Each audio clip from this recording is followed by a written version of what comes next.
حبايبي الامارات عاملين ايه؟ يا رب دايما تكونوا بخير. راجعلكم النهارده في فيديو جديد كله نشاط وطاقه. لو لسه ما خلصتيش قومي كده بسرعه انجزي، لسه قدامك وقت وهتلحقي تخلصي كل حاجه وهتنجزي ان شاء الله. ما تحمليش هم، ان شاء الله الفيديو ده هيحمسك ويحفزك ان انت تقومي تنجزي اي حاجه وراكي. الناس اللي مشتركة جديد عندي في القناة منوريني ومشرفيني ومفرحين قلبي، ربنا يفرح قلوبكم يا رب زي ما انتوا دايما بتفرحوني. والناس اللي جديدة لأول مرة بتتفرج عليا ما تنسيش اشتراك في القناة وكمان تضغطي زر الجرس عشان اي فيديو انزله يوصلك اشعار بيه. ويلا بينا نبدأ الفيديو بتاعنا. اللهم صل وسلم وبارك على سيدنا محمد وآله وأصحابه أجمعين.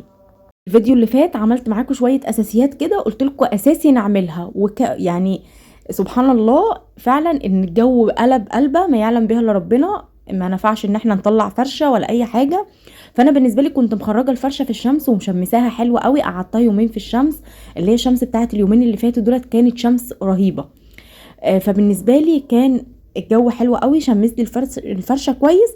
فلفتها بقى وركنتها كده، وقلت اللي هو لما اجي اسيق افرش على طول، يعني همسح بقى الارضيات وكده وهسيق وافرش على طول. بس اول حاجه دخلت على المطبخ.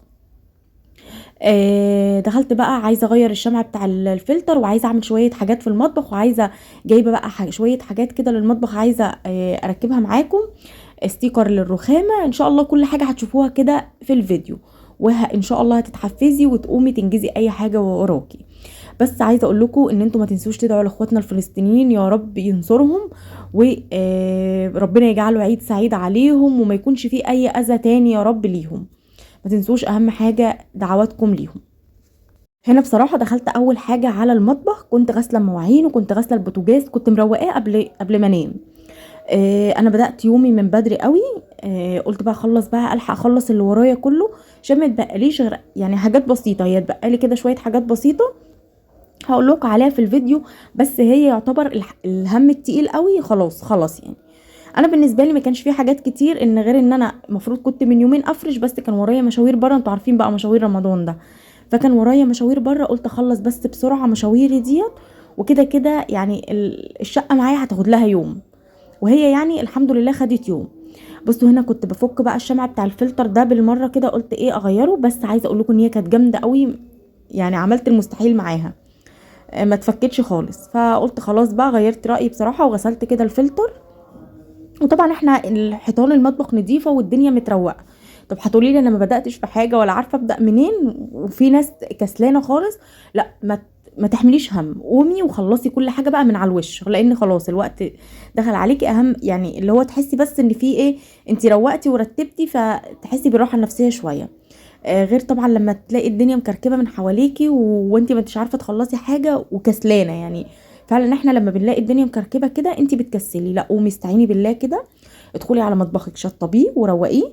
ادخلي على ادي لكل اوضه عندك ساعه، يعني اللي هو خلاص انا الوقت ضاع مني، مفيش وقت عندي، فهدي لكل اوضه ساعه. يعني اوضه النوم بتاعتك ساعه، اوضه الاطفال لو عندك اوضه اطفال، اوضه السفره، اوضه كده، ادي لكل حاجه ساعه. شرشوبتك في ايدك، المنفضه ديت اللي بتنفضي بيها التراب،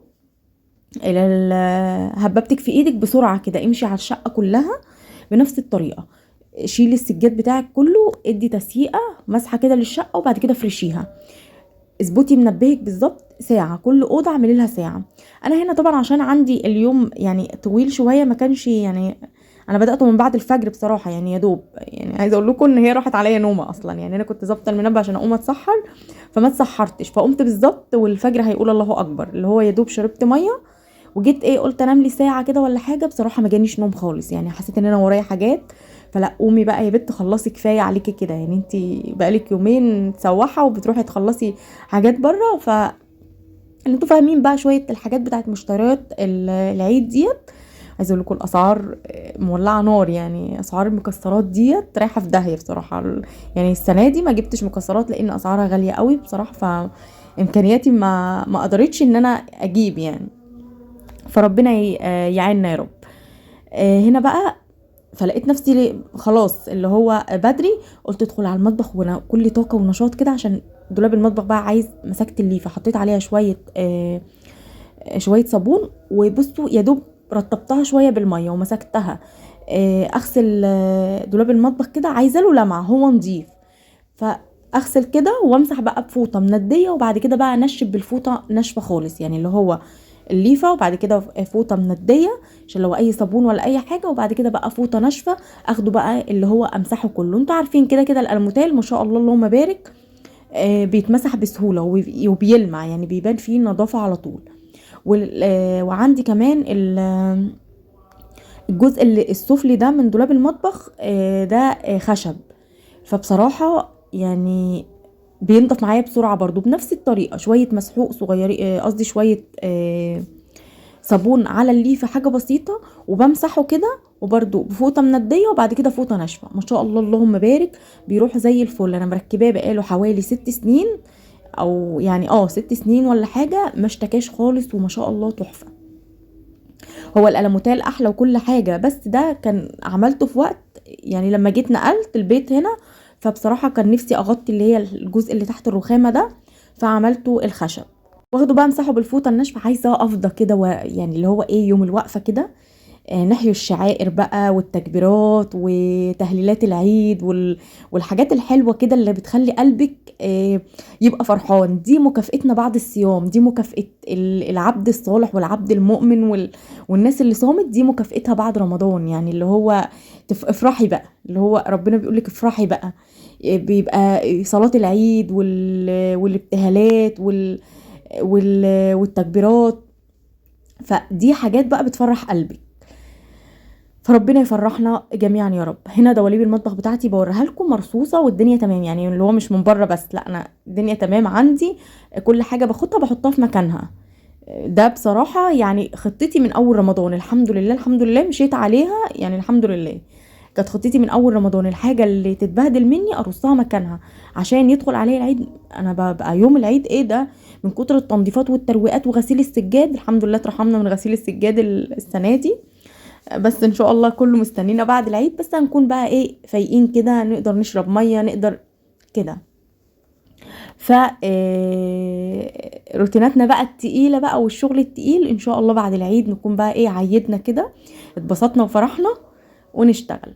هنا بقى كنت شاريه شويه حاجات كده، اشتريت الصبانه ديت او الحاجات اللي بتحط فيها الصابون ديت، حامل الصابون والليف والحاجات دي، وجبت كمان الشرشوبه دي. عايزه اقول لكم الشرشوبه الفوطه هي رغم ان هي بتبقى تقيله شويه في التسيق، بس عايزه اقول لكم رهيبه بصراحه، انا حبيتها يعني حلوه قوي.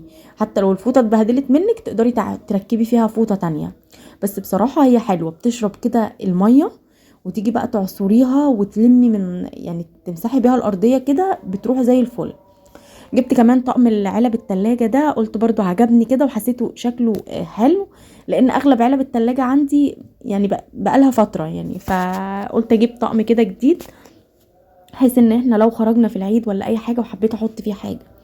جبت استيكرات الرخامة ديت، عايزة بصراحة اغير شكل الرخامة، فجبت الاستيكرات دي هركبها. وقلت ايه اخليها، انا كنت جايباها بقالي اسبوعين ولا حاجة، بس قلت خليها في تجديدات بقى العيد، يعني اعمل حاجة مختلفة في العيد في المطبخ، بما ان انا ما يعني في حاجات ما كنت عايزة اجيبها ما عرفتش اجيبها او ما قدرتش اجيبها.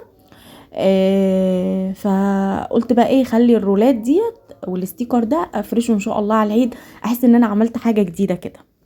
هنا بصوا الاستيكر عاطي شكل حلو، يعني لما في النهاية عطى شكل معايا حلو، يعني انا اتبسطت بيه، انا كنت قلقانة منه خالص. هنا بقى بحاول ان انا اقص الحرف اللي فوق ده اركبه الاول، يعني اركب الحرف اللي فوق ده الاول. تمام، هو الرول يدوب على الرخامة وزايد شوية، فانا هركب الحرف اللي فوق الاول. تمام، وبعد كده بقى نشوف هنعمل ايه. هنا بقص، بحاول ان انا اقص كده بالمقص، بحاول ان انا اضغط جامد كده علشان اعمل حرف امشي عليه. تمام، بصوا بقيس كده وافتح الاستيكر اللي هو شيل بقى الورقة اللي عليه عشان اللزق، واثبته في الحرف بتاع الرخامة زي ما انتوا شايفين كده. بصوا كده، ده طبعا الرخام اللي بيبقى الجلاكسي اللي هو الاسود ده الانضف حاجة، وبيبقى شكله كمان حلو. فقلت ايه او كتغيير للرخامة بدل ما هي بيضة كده اجدد حاجة وغير الشكل كده. والفكرة على فكرة مش فكرة انتي اشتريتي ايه وجددتي ايه في العيد وغيرتي ايه وعملتي ايه، والله الفكرة مش كده خالص. الفكرة فكرة نظافة وتنظيم. انتي ممكن مطبخك يكون متر في متر، بس انا ادخل فيه لا، انا ما شاء الله الاقي مطبخك منظم. يعني انا ممكن مطبخي يكون 3 في 3 ومطبخ واسع كتير لا، بس انا مطبخي مش منظم، مهرجله كده في كل حاجه، كل حاجه مش محطوطه في مكانها. تحسي مثلا ان انت حاطه السكر في كيسه، الملح في كيسه، زي ما هو، فهماني؟ فالفكره كلها في التنظيم، مش فكره بقى انا اشتريت طقم بهارات ب1000 جنيه. ولا انت ممكن تشتري علب بهارات ب5 جنيه كده، براطيم صغيره، بس انتي منظمه، عامله لها درج معين، عامله لها رصه معينه، عامله رف كده بترصي عليه بهاراتك، مش اللي هو مهرجله في كل حاجه ومواعينك كلها على بعضها، لا خالص. الفكره فعلا في التنظيم، ان انتي تكوني ست منظمه في بيتك، دولابك منظم، مطبخك منظم. الناس المنظمه دي ما بتتعبش في حياتها. يعني اي نعم، انتي بتيجي تروقي بقى، وعشان انتي منظمه قوي، فانت بتبقي كل حاجه واخداها على اعصابك، بس انت ما بتتعبيش في الترويقات شويه، اللي هو بتلاقي كل حاجه متنظمه، فانت عارفه هترتبي ده النهارده وده بكره وده بعده، فانت منظمه كل حياتك. لكن الهرجله دي والحاجات اللي بتبقى فوق بعضها ويمين وشمال، انت بتتعبي، ونفسيا منظر الحاجه بتتعب نفسيا. لكن الحاجه المنظمه مش بالاسعار ولا بالغلو، ولا لازم تشتري انضف الحاجه، لا، ولا لازم مطبخك يكون اللي هو يعني مطبخ، بصوا اللي هو مطبخ ايه، ما حصلش، لا مش شرط والله. هي النظافة والنظام بيخلي اي حاجة جنة، والله العظيم جنة. انت لو بيتك صغير وفي حب ومودة ورحمة ونظام، وانت ست مرتبة ومنظمة وكده، هتلاقي البيت بتاعك جنة. وربنا دايما يجعل بيوتنا عمرانة بالخير والصحة والبركة والمودة والرحمة، ويخلق بينك وبين زوجك يا رب المودة والرحمة، ويهدي سركم جميعا، ويبارك في أولادكم بحق الأيام المفترجة. فدي الفكرة والله، لا أزيد ولا أقل. هنا بقى انتوا شفتوا كده، أنا عملت الحروف الأول بالستيكر، وبعد كده بحاول بقى أركب الستيكر كده. هو الستيكر زي ما قلت لكم جاي على الرخامة بالظبط، يا دوب طالع منه حرف كده، نعمله في الزاوية اللي هناك دي، اللي في الآخر دي. بصوا ما شاء الله، اللهم بارك، شكله تحفة. لزقته كده. بس بصوا هقول لكم هنا انا عملت غلطه، ان انا ما خدتش الرول لاخر الرخامه. يعني هي ممكن تكون فاتتني، ان انا قصيت الرول عند الحوض، نهيته كده عند الحوض وبعد كده كملت تاني.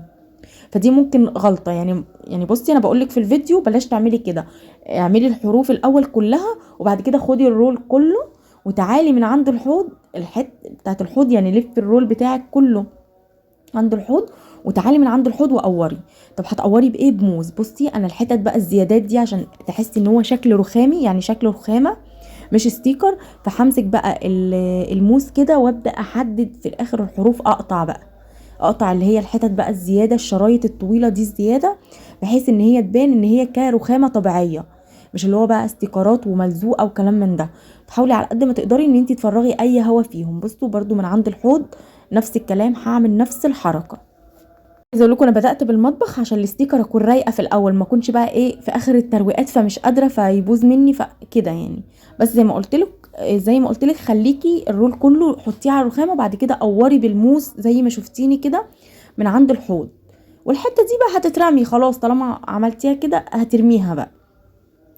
بس تبقي ظبطتي الدنيا من عند الحوض. زي ما قلت لكم دي الغلطه اللي انا وقعت فيها وانا بعمل الرول. انا كنت جايبه رولين على اساس ان هي لو قصرت معايا يبقى اقدر يعني يكفي يعني. فما شاء الله الرول تقريبا هو 10 متر، فكفاني للرخامه كلها. وكمان هنعمل منه ظهر البوتاجاز كده. عايزه اقول لكم ان هو عاطي شكل تحفه لظهر البوتاجاز، يعني عاطي له شكل جميل قوي. خلاص كده خلصته. بصوا شو كأنه، يعني انتي دلوقتي تحسي ان هو رخام. لو انتي بقى مش عايزه الحروف دي تبقى باينه، اللي هي البيضه ديت، علشان طبعا الرخامه بتاعتي لونها فاتح، فانا حاطه الاسمنت الابيض على الاكسيد، فمدي صفار شويه. لو انتي كده هتروحي تجيبي من عند الراجل بتاع البويات اسمنت ابيض، وهتقولي له عايزه اللي هو الماده السوداء بتاع الرخام الغامق، فهتلفي الحروف كده هتحسي ان هو كأنها رخامة، عشان الحروف البيضة دي تبقى غامقة شوية سودة، فهتحسي ان هي غامقة معاكي، فكأنها بالظبط رخام، مش كأنه ستيكر خالص. وهو ما شاء الله اللهم بارك شكله كده، تشوفي شكله تقولي عليه رخام، مش ستيكر خالص. بصوا هنا اصلا كان شكل المنظر اللي ورا البوتاجاز ده مش عاجبني، بس انا مفيش ما قداميش بديل وسايباه دلوقتي. ان شاء الله ابقى اشوف حاجه يعني يبقى شكلها لطيف وشكلها حلو، واشيل بصراحه الستيكر برضو. اللزق ده كان رول برضو بس ما كانش عاجبني، بس ركبته وخلاص، اللي هو السيلفر ده. فقلت خليه دلوقتي، ما قداميش حل غيره يعني ان انا اخليه. بس قلت بصراحه ما كانش عاجبني اللون السيلفر في البوتاجاز اللي هو ظهر البوتاجاز، فشلته وحطيت الاسود ده. وكنت برضو مقلقه كده ما يطلعش شكله حلو، بس ما شاء الله شكله طلع جميل قوي وشكله حلو كده، وادى البوتاجاز تحس ان هو غير في شكل البوتاجاز. بصوا ادى البوتاجاز روح كده وبقى شكله حلو. بصوا ما شاء الله الاستيكر شكله عامل ازاي. هنا بقى نسيب المطبخ خلاص كده. المطبخ بالنسبه لي خلاص يعني ما عادش بقى فيه اي حاجه، يا دوب بس همسح الارضيه مع مسح الشقه. وعايزه اقول لكم بقى ان الدنيا قالت تعالي بقى شتاء، يعني وانا بروق كده الدنيا قالت تعالي شتاء. فبصوا كنت محتاره فعلا في المشايه بتاعه المطبخ ان انا هطلعها في الشمس فين، بس الحمد لله بعد الظهر كده الدنيا شمست فطلعتها بقى، خدت شمسيه كويسه. دخلت على اوضه النوم بالشرشوبه اللي هي اللي بتشيل اي تراب دي، حلوه قوي في التنفيضات. خدت طبعا رغم ان احنا مروقين الاوضه ومنفضين وعاملين كل حاجه، بس خدتها على الماشي كده. ما كملتش على فكره ساعه في اوضه النوم، اللي هو يا دوب مسحت الدواليب وظبطت المراتب وروقت التسريحه، كانت عايزه تتروق كده وتتمسح. بصوا كل حاجه على السريع كده. فوطه كده يا دوب. بصوا يعني عايزه اقول لكم ان انا نديتها بس حاجه بسيطه ومسحت بيها، ما عنديش غير الجلاس بتاع الازاز، فنديت بس الفوطه كده يا دوب، وبدات بقى امسح بيها الرفوف، اشيل الحاجات من على الرفوف امسحها وارصها تاني. فانا زي ما بقول لك ادي لكل اوضه بقى، انت بالنسبه لك كده هتدي لكل اوضه ساعه. لو انت عندك 3 اوض هتخلصي في 3 ساعات ال3 اوض، والريسبشن بقى صاله او حمامك مطبخك، ادي كل حاجه كده ساعه ساعه ساعه، هتلاقي نفسك خلصتي على طول. انت لسه قدامك ان شاء الله بكره والنهارده تقدري يعني اللي هو لو ما نمتيش لحد السحور تقدري تنجزي اي حاجه. نميلك بعد السحور شويه. هو كده كده مفيش نوم في رمضان، يعني انتوا عارفين رمضان اساسا تحس انه كله سهر. بنيجي في العيد بنبقى خلاص ميتين، بنروح نصلي العيد ونرجع نفطر وندخل ننام، ما نصحاش بقى غير على الفطار، على الغدا بقى الفسيخ بقى والرنجة والحاجات الحلوة دي اللي تفتح النفس. عايزه اقول لكم ان انا بقى مخلله فسيخ السنه دي ان شاء الله بقى هفتحه معاكم، عايزه افتحه قبل العيد اطمن كده اشوف ايه الدنيا. ان شاء الله الفيديو اللي جاي بقى نبقى نشوف تجهيزات العيد ونحضر بقى خلاص ان احنا نستقبل بقى العيد بتاعنا، ونستقبل بقى يعني اللي هو ايه المكافأة بتاعتنا او الجايزة بتاعتنا، اللي هو بعد الصيام والصبر والصلاة وان احنا قربنا من ربنا نستقبل بقى العيد بتاعنا والفرحة بتاعتنا المكافأة بتاعتنا. فيا الله اللهم لا تدع لنا ذنبا إلا غفرته، ولا دينا إلا قضيته، ولا حاجة من حوائج الدنيا إلا يسرتها وقضيتها يا الله. يا رب اللهم امين، ويفرح قلوبكم جميعا ويجعلنا دايما من المقبولين عند ربنا، ويطلعنا من رمضان فايزين ويكون غافر لينا كل ذنوبنا يا الله يا كريم. هنا بقى نمسح التسريحه كده ونخلصها ونروقها. بصي فوطك في ايدك كده كل حاجه على السريع، شرشوبتك اللي بتنفضي بيها التراب هتنجزي كل حاجه بسرعه. وعايزه اقول لكم ان الدنيا بقى قالت يعني هي كانت باينه من الصبح كده. انا بفتح الشباك لان طبعا انا خلصت ولادي كانوا نايمين، يعني بصوا انا قلت لهم ناموا في اوضه الاطفال على اساس ان انا لو قمت بدري، لان انا كنت مرتبه ان انا هصحى بعد السحور اخلص بقى ابدا اليوم بتاعي كده من بدري عشان يبقى كل نشاط وطاقه والحق اخلص يومي يعني على طول. ف دخلت على المطبخ وبعد كده دخلت على اوضتي وكانوا لسه بقى هيصحوا، فبفتح الشباك. عايزه اقول لكم ان الدنيا كانت مغيمه كده، فاليوم كان باين ان هو لا يوم مش عادي. يعني انا كنت بفكر قلت لو الجو كويس عادي مفيش مشكله ان انا اطلع بقى الحفه وبطاطين برضو تتشمس، بتدي ريحه للشقه حلوه قوي وبتتعقم كده. الشمس طبعا بتعقم الفرشه وكده، فلقيت لا الجو صعب قوي والدنيا هتشتي، يعني لقيتها بقى بتنقط كده. فتقولوش السماء انفجرت بقى خلاص، اللي هي كأنها ساكتة ساكتة ومرة واحدة انفجرت. هنا بقى مسحت الازاز بتاع السراحة بالجلاس، وعندي بقى اللي هو المورال بتاع منظف ملمع الاساس الدواليب والحاجات ديت، هشتغل بيه برضو. هرش على الدولاب وادي الدواليب مسحة، وكمان منظم الميك اب ده عشان خشب برضو هديله كده مسحه بمورال برضو. كل حاجه كده مسحه على السريع. انت بقى ما خلصتيش اي حاجه خالص ولا قادره تقومي تشيلي فرشتك، مفيش مشكله، يعني اللي هو مش قادره تقومي تشيلي السجاد، ما بالمكنسه الكهرباء بتاعتك ولفي على شقتك وشدي بقى، غيري الملايات بتاعت السراير كده وادي تنفيضه على الماشي. زي ما بقولك مفيش اي حاجه، يعني اللي هو في ناس برضو يعني معلش، وفي ناس بتبقى تعبانه، في ناس ما بتبقاش قادره، في واحده بتبقى حامل، في على حسب قدرتك ومجهودك اعملي، ما تهلكيش نفسك وما تموتيش نفسك من التعب، واللي هو يوم العيد ما تبقيش قادره تتحركي.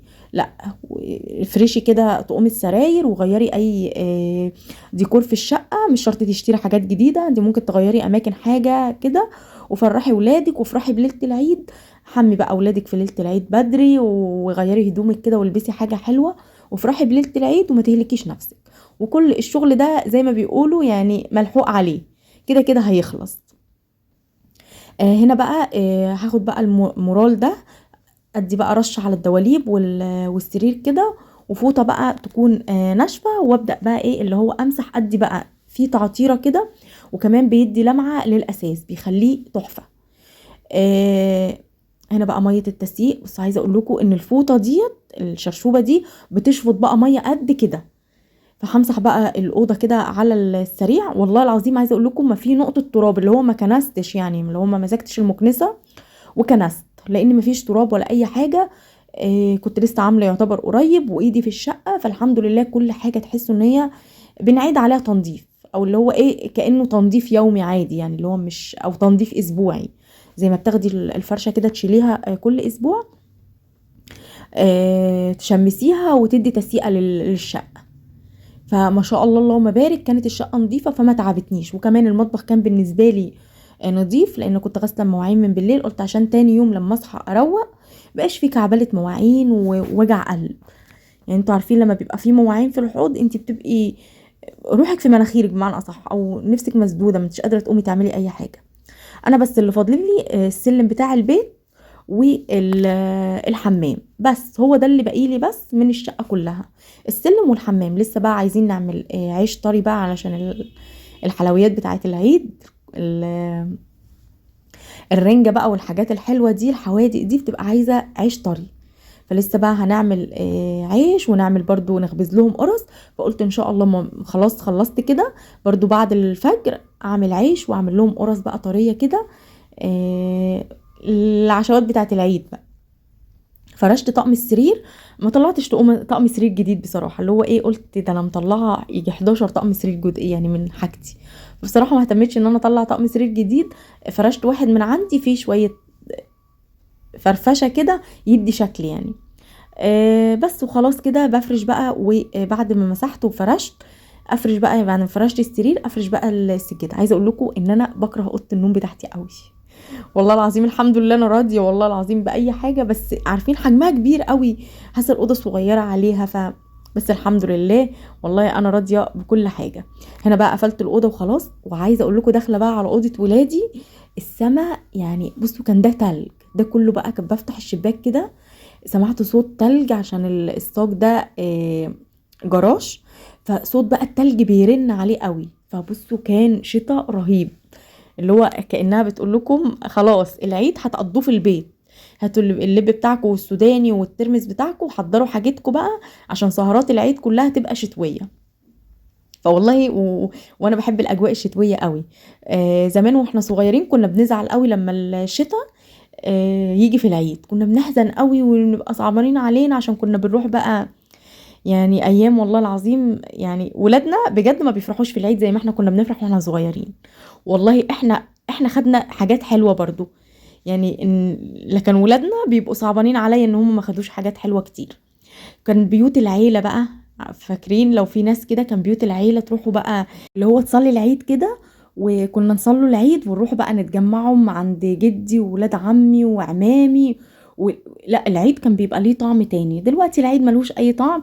انا بالنسبه لي الحاجه الحلوه في العيد صلاه العيد، فبصراحه بروح اصلي العيد وبفرح كمان ولادي كده، لان زي ما قلت لكم انا حاساهم مظلومين برضو، ما بيفرحوش يعني.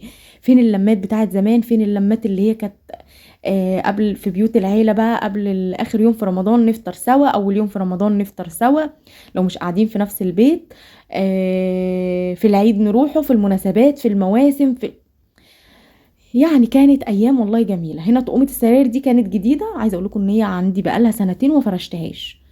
كنت جايبه ملايات سرير وانا اللي عاملاهم، كنت مخيطاهم، فرشت طقمين يعني على السرير، طقم كل سرير، مش عارفه انا اتلخبطت ليه، كل سرير طقم. كنت جايبه برضو جايبه الشكل ده وما فرشتهوش، بس كنت مش متخيله ان هو ما شاء الله اللهم بارك هيطلع بالحلاوه دي. شكله على السرير تحفه، عجبني قوي لما فرشته كده، يعني ما شاء الله اللهم بارك. اللهم بارك، خطف عيني. يعني عارفين انتوا في حاجات كده، او انت فرشيها مثلا او تشوفيها طقم سرير، ملايات، طقم مثلا، عبايه، فستان، تخطف عينك كده. ما شاء الله اول ما فرشته كده حسيت ان هو ما شاء الله نطق الاوضه كده وخطف نظري. واديت برضو الاوضه مسحه، وخلاص بقى افرش بقى الايه السجاد كده. بالنسبه لي ده بقى الحاجه اللي بتحييني، اللي هو خلاص انت تعبتي قوي، خلاص بقى انت قربتي تخلصي، هانت اهي. فكنت خلاص خلصت. عايزه اقول لكم ان انا خلصت في التوقيت ده، يعني بالظبط بالظبط كنا الساعه 1:30 او 1 الظهر. والله ما قعدت، يعني من ساعة الفجر صليت الفجر وقمت ما قعدتش كده، اشتغلت لحد الساعة 1 كده. ولسه بقى فاضل لي الصالة او الريسبشن. الناس اللي طلبت مني ان انا اجيب لها الصالة كلها كده علشان عندهم نفس النظام، انا بعاني من النظام ده قوي يعني. في حاجات انا كتير بعاني منها، بس الحمد لله. هنا برضو اديت مسحة للصالة كده، ما كانتش محتاجة غير مسحة، بس البيبان محتاجة ان هي تتمسح، فلسه ما مسحتهاش. قلت بقى اخدها ايه، هي معلهاش تراب، هي بس عايزة تتمسح تلميعة كده. اديت مسحة للصالة، وفرشت بقى السجاد، وكنت غاسله بقى الكفرات بتاعه الركنه. انا ما كنتش ناويه اغسلها، كانت نظيفه، بس ابني الله يسامحه بقى بقعها لي، فقلت بالمره كده اخدها في سكتي واغسلها. كان نفسي بصراحه برضو، يعني بصوا انا قلت لكم كان نفسي كتير في الفيديو ده، كان نفسي برضو اجيب حاجات جديده للركنه، كفر جديد للركنه، بس يعني ان شاء الله بقى اجيب بعد العيد. بس القماشات ديت او الدفايات دي حلوه وبتثبت ومريحاني بصراحه. يعني انا مشكلتي ان انا نفسي اجيب برضو حاجات دفايات، بس عايزه اجيب حاجات صيفي، بس مشكلتها ان هي بتتزحلق. فالناس برضو اللي زي ما قلت لكم سالتني وصور لنا الصاله كلها او ريسبشن، فهصوره لكم. انا بعاني ليه بقى؟ لان يعتبر المشكله في البيبان بتاعه الاوض، كل باب في ناحيه، فانا مش عارفه احط الركنه على بعض، وفي لسه جزء من الركنه تاني حطاه مع الصالون تحت، لان الركنه بتاعتي حرف ال كده. فانا بعاني مش عارفه احط الركنه جنب بعضها. يعني لو البابين جنب بعض زي الشقه اللي تحت اللي هي شقه الضيوف دي، كان ممكن الركنه تيجي حرف ال. لكن مشكله باب في اليمين وباب في الشمال، وكمان باب المطبخ، والمطبخ والحمام مع بعض. فغير لما يكون مثلا مكان كده ريسبشن مقفول، اللي هو مفيهوش مثلا غير باب بلكونه، فانت هتعرفي تنظمي القعده بتاعتك. بس الحمد لله ما شاء الله الصاله واسعه يعني، فاللي مساعدني ان هي واسعه شويه، يعني ما شاء الله اللهم بارك، الصاله 4 متر في 2 متر ونص تقريبا، فيعني اللي مساعدني ان هي واسعه شويه، فالدنيا تمام. هنا بقى خلاص كده خلصت. احط بقى الخداديات بتاعه الركنه كده، وطبعا بفرش اي حاجه على السجاده كده. الدفايات دي كنت جايباها، كنت شاري الواحده ب45 جنيه او 40 جنيه، والله مش فاكره، بس هي نفعاني جدا، حلوه، بتحميلي السجاد بصراحه. بصوا بقى جبت لكم من الزاويه هنا بابين الاوض، وهنا حاطه الشاشه في الوش، وده باب الشقه تمام. والصاله زي ما قلت لكم عشان هي واسعه فمساعداني شويه، يعني مهونه عليا الموضوع البيبان ده شويه. دي الزاويه وانا واقفه عند باب المطبخ، يعني جبت لكم الزاويه كده وانا واقفه عند باب المطبخ. وان شاء الله الناس اللي طلبت مني جوله في البيت، هعمل لكم ان شاء الله الفيديو اللي جاي بقى، هنكون خلصنا وسيقنا السلم بتاعنا، مفيش اي حاجه ورانا. هعمل لكم بقى جوله من قدام الباب بتاع البيت لحد كل حاجه. ودي الزاويه بقى من واقفه عند باب الشقه، باب الاوضه كده وباب الاوضه كده وباب المطبخ، والحمام يم جوه برضو عند المطبخ كده. فزي ما قلت بقول لكم بيبان الاوض هي اللي عامله المشكله يعني. بس كده، وباب المطبخ. وده بقى الفيديو بتاعنا النهارده. عايزه اقول لكم ان هو فيديو شاق، بس النتيجه يعني حلوه، ان انت تبقي قاعده كده وبيتك متروق ونضيف، لا ده في حد ذاته بيبقى انجاز رغم تعبك وعينك طلعت بس. وعايزه اقول لكم ستيكر الرخامه تحفه. بصوا الفوم الحجري ده انا لسه ما لزقتوش، بس لسه بجربه مش عارفه. رصيت بقى الحاجات وحاجات العيد، ورصيت بقى المطبخ، وكمان فرشت السجاده. عايزه اقول لكم ان انا خطفت لي ساعه نوم، انا كنت فصلت الساعه 2:30 كده او 3. نمت لي لحد الساعه 4:30 وقمت بقى عشان اعمل الفطار. عملت فطار سريع كده، لحمه ورز بشعريه بصراحه، يعني اللي هو ايه مش قادره والله ما عملت لهم حتى تمر، يعني التمر ما عملتوش، كان تمر كده مع ميه. بس وسلقت لهم اللحمه وما عملت لهمش لسان عصفور ولا اي حاجه، قلت لهم حلو كده. قلت لهم انا لو ما نمت الساعه هيجرى لي حاجه. دخلت نمت شغلت على اللحمه وظبطتها، وقلت لجوزي بقى خلي بالك منها، ربنا يديله الصحه يا رب ويبارك فيه. والحمد لله يومنا خلص، ويا رب الفيديو يكون عجبكم، واستنوني ان شاء الله في فيديو جديد، واشوفكم على خير في رعايه الله.